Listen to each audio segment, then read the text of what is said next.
When you start telling lies, when you start cheating, when you start killing, you are not NRM. The definition of NRM, the pattern and practice of the NRM, it is cheating, it is stealing, it is killing. We want to Buganda. Ababona NRM webewu, abafa NRM webewu, abafirwe ebitu NRM webewu, abantu kwekanga NRM webewu bali bawa. When you start telling lies, when you start cheating, when you start killing, you are not NRM. No.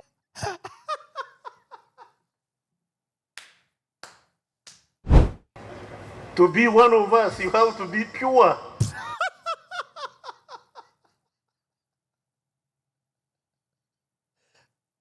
What are we doing here? Ladies and gentlemen, what are we even doing? Tukolachi. Leaders don't steal, leaders don't kill, leaders don't cheat, leaders don't lie.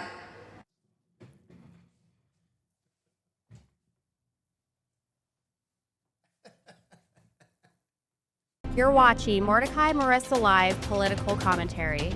Please consider subscribing to help grow Uganda's Voices of Struggle ecosystem. Thank you. I cannot appreciate you enough for using your valuable time to always go on social media, break down things for people.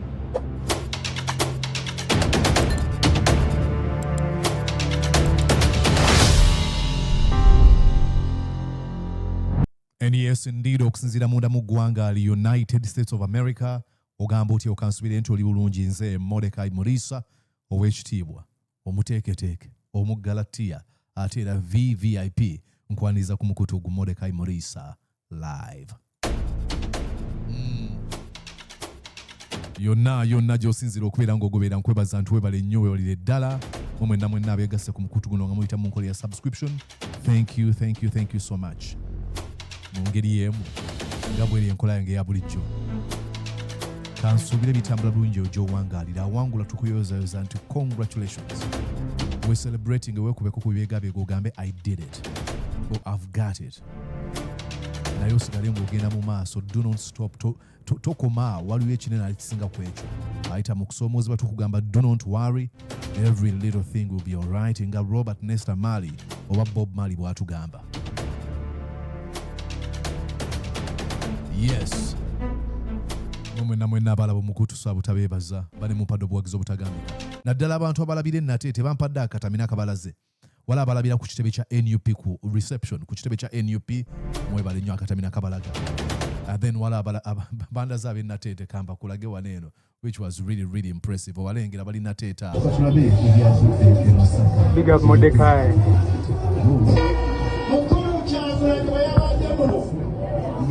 Bonna batudde bawuliriza omukutu gu Mordecai Murisa live TV.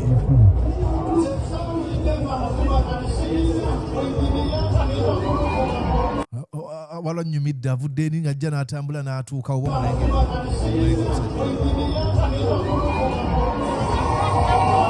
n'ayimirira yeerabire. Mwenna bannaye mwebale nnyo, mwebalire ddala nga bwe nagambye bw'oba oli eyo nga mutuula mu group ne muteekako njagala okwata akatambi okampeereze ku namba y'essimu eya WhatsApp +1 712 303 7831. Eyo namba kw'osa oteeka akatambi ako. Anyways, olwaleero ladies and gentlemen, tugenda tutunuulira Severino Kahinda Otafiire, ye minisita avunaanyizibwa ku nsonda z'omunda mu ggwanga. Yagenze maaso na bakiyita admonishing mu Lungereza. Osobola okukozesa ekigambo reprimand, scold, chastise. Osobola okukozesa ekigambo rebuke, nga rebukinga Buganda. Ti Buganda mwalwana. Ne muva mu kibiina kye mwalwanira, kye mwaleeta mu buyinza, temulina kye mwafunamu. Abyogera ennaku nga ziizo. Ngenda kulaga kye bayita hypocrisy n'obulimba. N'okwebuuza, does a journal I really respect been reduced to mere lecturer or giving speeches? This is not an attack on Severino Kahinda Otafiire. I have respect, so much respect for those people abagenda mu nsiko ne balwana nga manchi balwanirira. Ensonga semasonga 10 zezino zengenda okusomera ze basimbako essira. Naye abamu ku bo kye kyatuukawo bwe baatuuka ne bagamba kasa afunye sente kasikyabifaa mu abanamanya kubanga byayogera byennyini yeekoota namukana akaseera owooluganda lwe Amos Rwangomani ali mu buwambe naye bw'aba ayogera akulaga nti oba buli kimu Uganda kiri okay. I don't get it. So let's go on and listen in, then I'll tell you here. Listen to Kahinda Otafiire. The platform of revolutionaries. We fought for a revolution, change of the situation from what it was to what should be obtaining now. Okay, wagamba twarwana revolution eno okuva mu ekyo kye yali okutuuka okukyusa ku kikyeri olwaleero bye mwarwanyisa obimanyi okubba obululu okuwamba okutta n'okubuzaawo abantu. Does that sound familiar to you? Obwavu obulyako buli bw'enguzi n'obukenuzi okumenya amateeka ng'abagamenya babaleka ne bayinaayina biri mu Uganda oba tebiriiwo. So what did you fight for? Explain. And that's what I live for. I live for ensuring that what I fought for, it lives after me. That's hypocrisy. You're lying. Last time we saw you pleading to Museveni. Oh, besije bamute. Like, why would you even plead? Hello, this is lies. Like, call out Museveni for the abduction of your relative, Amos Rwangomani. Our revolution was a revolution of the intellectuals and the peasantry. And you betrayed them. I'm now looking at another class that is coming in, grafting their ideological bankruptcy onto our noble ideas. Oh, noble ideas. What are these noble ideas? And look, I'll give it to him. Absolutely. These were noble ideas. When they decided to launch a Luweero War, these were noble ideas. But did they leave them? Ezo noble ideas zebagenda kuzagamba katufe group empya inachibaita in ideological bankruptcy tetulina yadde ndowooza. Then baba zilina baziteka mu nkola. Ralph Waldo Emerson has always reminded us that what you do speaks so loudly that I cannot hear what you say. Nti kyokola kireekaana kyogera nnyo nti swana kuwulira kyoyogera. Kyokola. So ideas zino zonna mwaziteeka mu nkola. It is one thing to have brilliant ideas. It is a separate thing to manifest those ideas. Yaliani yagamba nti the value of an idea is in the using of it. Amakulu agali mu ideas zino intellectual ideas zoyogerako ideologies ezo ziri mu kuzimanifestinga n'ogamba tetukkiriza buli bwanguzi.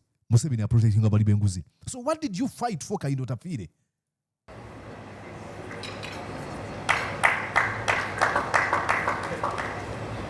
Grafting the ideological bankruptcy onto our noble ideas. Ladies and gentlemen, Kahinda Otafiire ayinza okuddeyo n'ayogera n'agamba oba tumuwala namuwalanyi. Gwampuliriza njagala obeere mulamuzi. Zino ideas Museveni ne Kahinda Otafiire n'abalala zeza batwala Moscow. Njagala ombulire oba ideas zineno oziraba munda mu nnyaffe Uganda. Okay? Number 1, democracy and political freedom. Enfuga eya democracy nga kwotadde eddembe naddala mu byobufuzi mbulira. Abantu bawambibwa e Uganda batulugunyizibwa nga bagezaako okukola ebyobufuzi. Wano wenjogerera. Office ya NUP eggulu yasaliddwako ne bamenyamenya buli kintu. Ng'ababikola bakuumibwa bannamagye. Ng'ogamba pira namba emu yali democracy and political freedom. Namba 2 eyabatwala Musa. Obugamba security. Ensure the safety of Ugandans from internal and external threats. I will give you this. Maybe internal threats mugezezaako, but internal ebijambia. Okusonseka abakyala mu ebiti mu mbugo. Okuba amasasi abakulembeze b'obusiraamu. Kirumira, Kaweesi, Abiriga, Kagezi, n'abalala b'otasobola kubala. N'abamu abasinga ku bo babadde bantu bammwe. Ng'otugamba nti security mwagifaako ekyo. Come on. Okay, tugende ku nsonga ey'okusatu. Ensonga ey'okusatu, wait a second here. Ensonga ey'okusatu bagituma consolidation of national unity. Okugatta abantu awamu. Ddala Museveni agezaako kukikola. Obusosoze obugenda mu maaso munda mu ggwanga. Bagamba agenda mu bitongole. Nze ndi musajja munyankole tolowooza.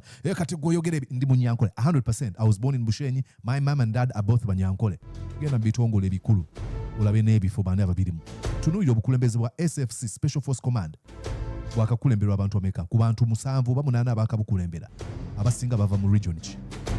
Economic development ebyenkulaakulana by'eggwanga. Uganda gye weegomba. Gye weegomba eyo. social services, improve education, healthcare and social welfare. Ebyenjigiriza mu Uganda byagala abawala bo babasindike mu bonna basome. Democracy in local government, law and justice. Give me a break. Law and justice. This one I don't even want to mention. Human rights. Protect the rights and freedoms of all Ugandans.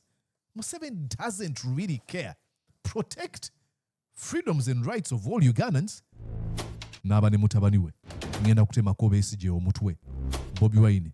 Nandi badde mutta ne taata yanemesezza okumutta.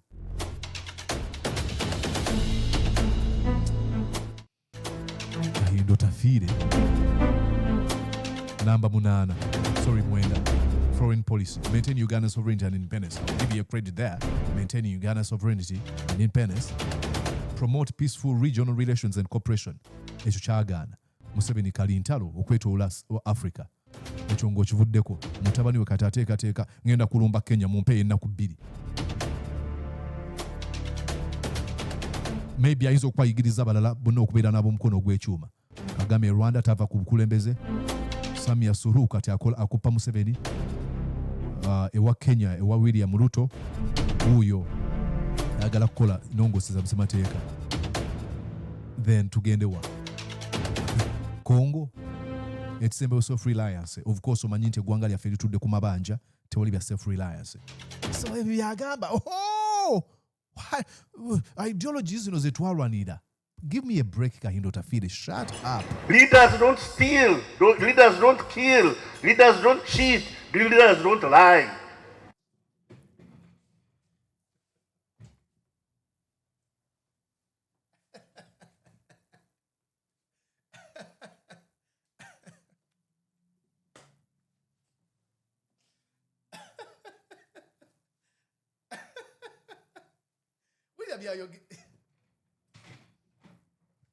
Ladies and gentlemen, mwide kyagambye nti abakulembeze katuze wano. Oh my God. Agambye atya? Say, want our noble ideas. Leaders don't cheat. Leaders don't lie. Leaders don't steal. Leaders don't kill. Leaders don't cheat. Leaders don't steal. Leaders don't kill. Leaders don't cheat. This is Museveni. Then say Museveni don't steal. Museveni don't cheat. Museveni don't kill. Why? Speak to Museveni directly. Leaders don't steal. Leaders don't kill. Leaders don't cheat. Leaders don't lie. Okay. I can't. Bane munyambe. I cannot. Bichibi tuliko wano. Leaders don't steal. Leaders don't cheat. Leaders don't kill. Okay. UPDF egamba tetulina Amos. Bamitani. No. Nicholas Oyo. Nga kwotadde Bobu Njaji. UPDF bwegamba. Police egamba tukebedde buli wamu talina waali. Buli wamu ne High Court n'efulumya n'egamba tebali mu Uganda. Museveni avaayo, okay. We've been keeping them in a fridge. When did you come out to call him out? Wavaayo dinogamba Museveni, this is wrong. I do not understand how this noble, patriotic man, ladies and gentlemen, I believe this man, Severino Kahinda Otafiire, sacrificed Nagena Moscow because he's a patriot. But I don't understand how this patriotism has been reduced to oratory skills. Kanjogere bwogezi. Walk the talk. The killing, the stealing, and the cheating is going on in a regime you're serving. You know for sure, 100%, you know people who cheat, people who steal, people who kill. What are you doing? Lecture. Leaders don't steal. Leaders don't day. So, wamaliza. Ata ina kagendo kola waneno uliriza. When you start telling lies, when you start cheating, when you start killing, you are not NRM. No.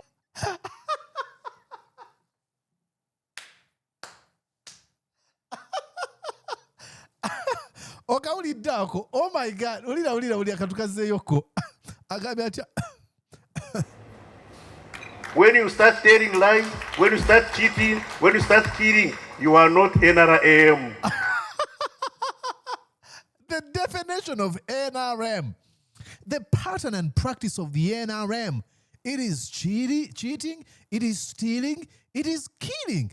That is NRM. NRM was born out of killing. Yes. NRA, the National Resistance Movement, launched a war against the Obote government and people were killed. Killing, stealing, and cheating is embedded. It is weaved into the mosaic that makes up the NRM. This don't Sirimba. Records are out there. This man himself. Yakugamba nti bayambalanga engoye bali baziikaani eyebushenyi. Bayambalanga engoye z'abalwanyi b'Obote ne batulugunya abantu ne babatta. Bagezeeko vumaganya ekifaananyi ky'Obote. What is he saying? Chicha, listen to this. Cheat. Leaders don't lie. When you start telling lies, when you start cheating, when you start killing, you are not NRM. Why are people clapping? Because all these evils are happening in Uganda. Museveni, look at his face, this guy. Museveni came out. Nagamba, bali bamaze okukuba Bobi Wine. I saw, they told me, Honorable Chagulanyi bamukubye, and I saw. I was beaten very well. President, ngagamba political opponent, bamukubye bulungi. I'm the master of violence. Group ya Chagulanyi nja kujimalawo. That is, what do you mean? No. This is all pretense. You are welcome, Sojourn.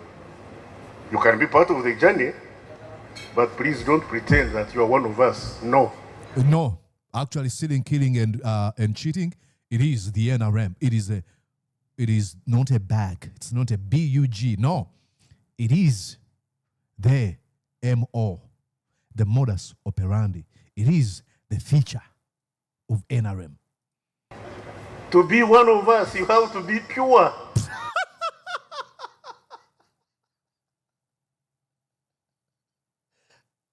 What are we doing here? Ladies and gentlemen, what are we even doing? Tukola chi? Bichi bya room mbana situ said bichi bya yogera. You have to be pure. Purity. Look at this flawless man, infallible. Kahinda Otafiire. Ideologically correct. I don't think Kayanja sacrificed his life for this ideological bankruptcy. I see it being paraded around in our name. No. We must go back to the roots. We must. You're not going to go back to the roots, because going back to the roots means revamping of an entire system, destroying the Musevenism.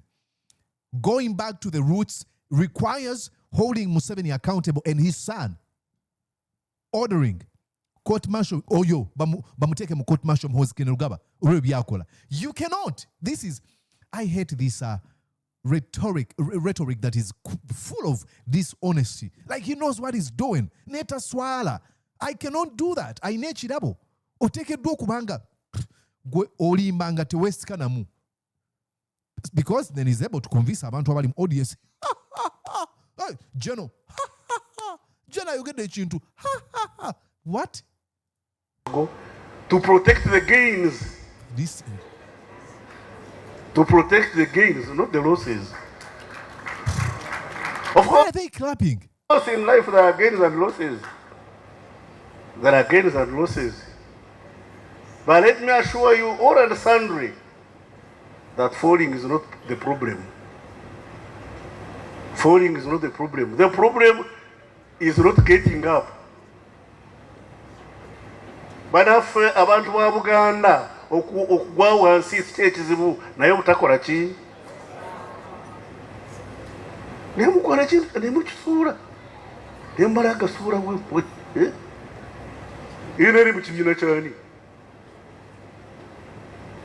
Bwe abantu ba Buganda abaabonaabona NRM ebeewo, abaafa NRM ebeewo, abaafiirwa ebintu NRM ebeewo, abaatukwekanga NRM ebeewo, baali baawa.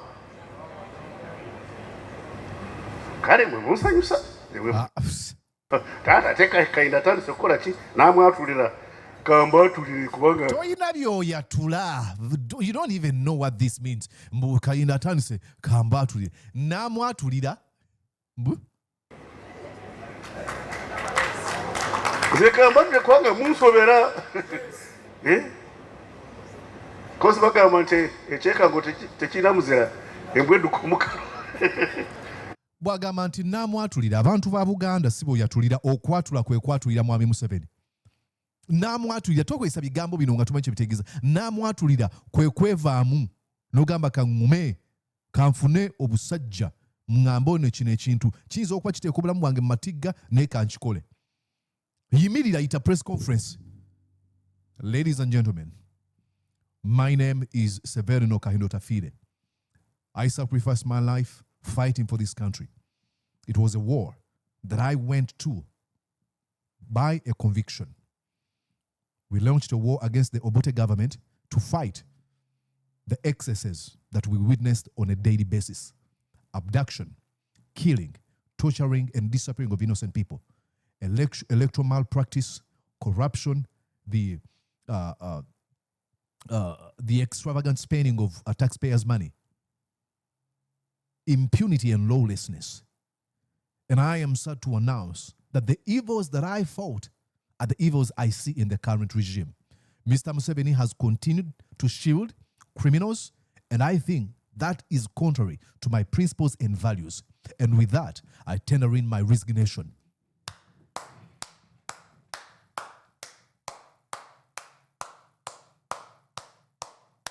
Kahinda, we shall clap for you. You'll go down in history as a hero that you want to be. That will mean that you actually believe in the ideological convictions ezakutwala Moscow. But you can't say namwatulira ngo yatulira Buganda. Buganda ojatulira kuchi. And now you're going to see he does a pivot. Bwategera nchayogedde ha. Oh ntiddemoko namwatulira ha. Ninganga alumba Buganda. Let me show you what he did, but I'll come back here. Abantu ba Buganda mwadduka omukalo. Ate omukalo ogwo gwali mukalo gwammwe. Sigamba tebakukanyuga n'ogwali gwammwe. Abantu ba Buganda badduka omukalo, tebalina mukalo gwe badduka. Kuyiga ensolo. Nimukola emikalo.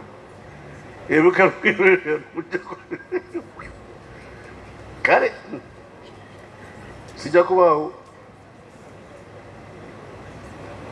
Ndugu Kayanja Mulindwa boogere. Kayanja Mulindwa boogere otyo. Banange ekintu kyaffe nga mwakidduka.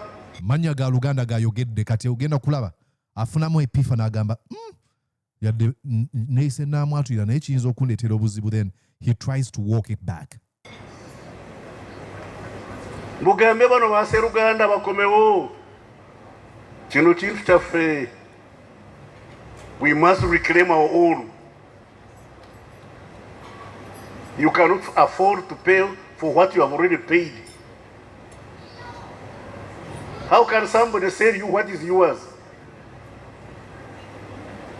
Yes, muiza kuba mulimu abaonoona, but claim your own. Abamugambe gwe gundi ekintu kyaffe okoze eki. Bigambe Museveni. It's so funny. I don't understand this man. He will never mention a name of people he knows are committing crime in the Museveni criminal regime. Mention one name. Sorry, kanete one. Bamuyitani. Betty Olive Namisango kamya tuli omwe. Owa yali Inspector General of Government yajja.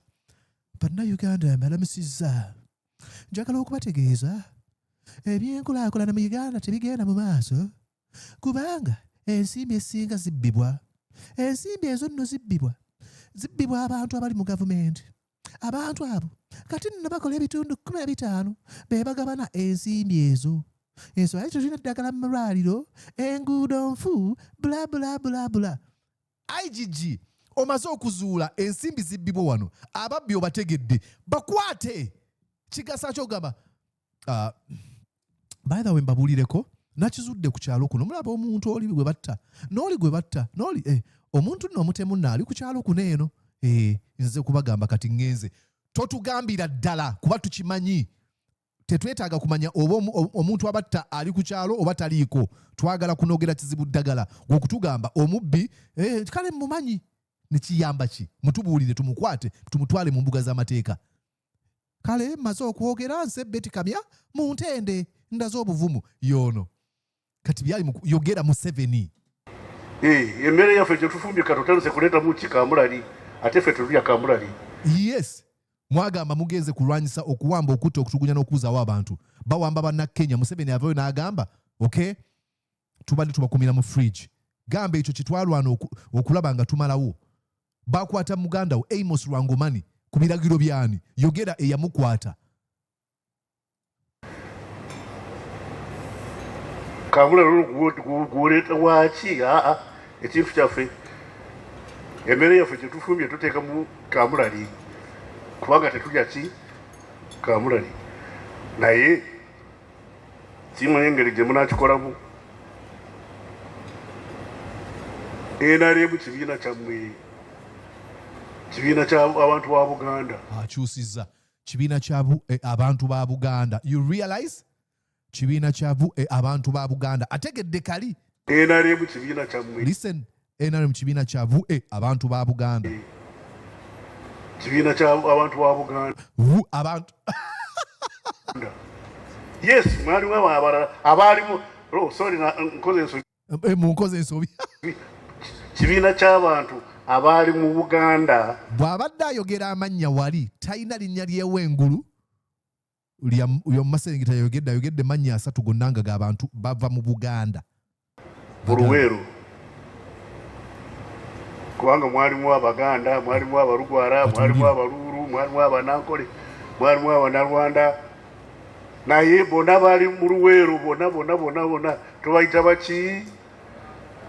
baki Baganda no. You're trying to clean up the mess. Wategedde wadde weesudde mu katego katogezaako kalongoosa. Ladies and gentlemen, katukatudde ku Buganda. Abantu ba Buganda. Sigenda kwogera kuffe abakulidde mu Buganda. Nze njogera ku lwaki Buganda yagamba n'esalawo negamba ffe ne Museveni tetulina kyakukola naawe. Museveni ng'otalo lunyinyiitidde mu Luweero ng'abalwanyi bwe babamalawo ng'alemereddwa okuwangula. Yesu n'agenda n'ayogera n'omulangira Mutebi mu biseera ebyo. Ajja kunga Abaganda temugamba nti jangu okunga abantu ba Buganda jangu okunge Abaganda abantu abawangalira mu Buganda Abaganda bajje beetabe mu lutalo namusuubiza ntugenda kuzaawo oba tugenda kujiwa Buganda ebintu 5 byenkuleetedde byenjagala okusomera tumalirize show. Museveni asuubiza obwakabaka bwa Buganda nti Mutebi bw'okunga abantu ne bajja era baakikola biki ebyalimu restoration of the Buganda kingdom obwakabaka kuzaawo Namulondo of course yagizaawo ebyo obwakabaka buli bugenda mu maaso kuba bwali abolished mu 1966 Obote nga yakikola nga amaze okuwangangusa Ssekabaka Muteesa owookubiri. Return Buganda's ebyaffe okukomya ebintu bya Buganda omuli ettaka the estate administrative properties nga kwotadde cultural sites ebimu byakomawo ebirala gavumenti ekyabiremedde. Ensonga endala restoration of the federal system. Buganda yasooka okufuna obwetwaze ng'eyita mu nkola ya federal. Buganda ebanja ekyo. Kati Buganda eba teyakifuna Museveni ng'agirimba kuba bakola endagalo bagamba tugenda kunga abantu naye bwe tudda twagala bino enkola ya federal ne katuno okutuusa olwaleero Museveni tagiwanga. Mpagira nnyo enkola ya federal by the way. Oyinza okuba togimanyi tetegeeza nti Buganda egenda kuba efuga nkole bazanyira abantu ku mutwe.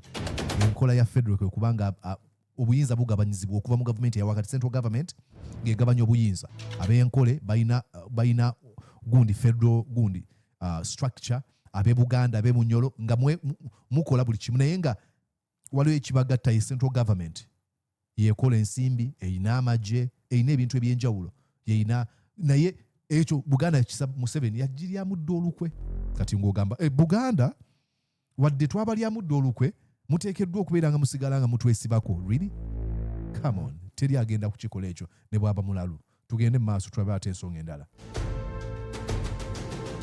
Political inclusion and respect for Buganda's identity. Political inclusion ya Museveni teyali nno yakulaba ng'ateeka mu bantu mu Buganda abali reasonable. Mu kitabo kya Miriam Matembe kye bayita The Struggle for Freedom and Democracy Betrayed, ayogera ku Museveni mu kitabo asembeza abantu. Wasembeza Omuganda tamusembeza nti kubanga alina obumanyirivu, amusembeza kubanga ayagala kumukozesa nga political pawn. Mulabe nfunye Omuganda mutadde mu kifo kino, so ensonga teyagifaako. Ensonga endala, safety for Buganda royals and exilees, and absolutely Kabaka Mutebi yajja eyo ensonga oyinza ogamba yagikolako kubanga oluvannyuma lwa 1966 crisis twaddamu kubeera obwakabaka, so ensonga yagikolako tumuwa obugalo olwekyo. Ending Obote's authoritarianism and restoring democracy, okumalawo obufuzi obw'omukono gw'ekyo mu Obote n'okukomya enfuga ya democracy. Eyo talina kyali akoze. Wamu eyo mulimu free and fair elections, mulimu rule of law, enfuga y'amateeka, akalulu ak'amazima n'obwenkanya, respect for human rights. Museveni tabikola. Amakomera ga Uganda gajjudde abaana ba Buganda. So kati Buganda mbu yo yeesibe ku muntu gwe mulina. I don't know how Museveni played these people. I don't know.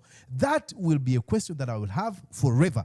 Museveni yazannya atya abantu bano kubanga mu lutalo sibeerangako mu lutalo naye nkimanyi bumanya. It is just common sense nti omuntu omu yekka si yakola ebintu, mulimu abantu abali ab'amaanyi bonna baafuuka ki. Muhoozi n'agamba agenda kutemako omuntu omuto, bonna ne bagamba katusirike, atalina kyakoze. N'agamba taata yannemesezza okutta, singa taata siyaŋŋaana okutta singa nakutta dda. Abamagi bonna ne bagamba kansirike. Nadda ku mikutu n'ateekako byateekako ebyo. N'awamba omuntu n'amukuba ng'ali bwere n'amuteeka ku mikutu gimunayiza wala, mulabe mukubye muyigirize olunyankole. Abamaje abasomea abamanyi kyabatwaza okulwa ne bagamba katusirike. Something is not right. Collective submission and giving up ey'abantu mu magye, something is not right. And with that said, nzikiriza nti abamu ku bamagye tebakkiriza bigenda mu maaso era bajja kubaako kye bakola okulaba ng'eggwanga lyaffe ligenda mu direction entuufu. I don't know how. Nesikiriza. I still have hope. Sikiriza nti abantu bonna bawanika bagamba Museveni waddembe okukola kyayagala. Okuba abantu amasasi. Ne batono ne bakola ki? N'avaayo. Ne yeewaana nti n'awambye omuntu ne mutulugunya. Abantu ne bagamba katusirike. So this is why Buganda doesn't have anything to do with you. Zino ensonga muzikoleko. Naye mukyasobola. Mulisa. Siyombye, mpulika nga ayombye. Naye katika nkulaga. Kino kye nkulaga nti bye njogerako bituufu. Gwe kati andaba. Oyinza ogamba ne Mulisa muvumu. Naye ne bamukwatako. Ekitegeeza nti ensonga emu gye baatuuma mu 10-point program eza NRM gye baatuuma human rights teriimu. Kuba eddembe limpa. Eddembe liteekeddwa okumpa obusobozi okweyogerera. Naye bw'obanga naawe okimanyi byayogedde ne bamukwatako oyo bamwogeza olukiga baleva jokes mubeeramu. Abaze babeeramu simanya bamwogeza onyankole. I don't find it funny. Then okitegeera nti human rights teziriiwo. Nze Mordecai Mulisa ow'ekitiibwa omuteeketeeko mu Galatia VVIP kwagaliza okubeera obulungi. Please make sure that you do subscribe and I would truly appreciate. Bye bye for now. Naye kankujjukize nga sinnavaako. Teweerabira protest vote 2021 Robert Kyagulanyi Ssentamu. No negotiation, no nothing. Ticking. See ya.